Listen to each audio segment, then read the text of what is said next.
Top of the morning. It's a good day, especially if you're a JCM900 4100. Stevie, what's up, buddy? So just real quick for you guys out there, I thought this might be instructive since there's some confusion regarding the JCM900 series head versus cab with the impedance selection that you can sometimes see 4 versus 16 ohms on the switch. So just to let you know that, if you have a combo version, then typically the switch will move between 8 ohms or 4 ohms.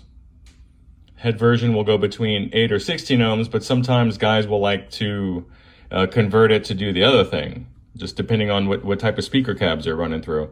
So the way you typically do that is, if you want to have it run between 8 and 4 ohms on a switch, all you have to do is make sure this green wire and a purple wire are connected.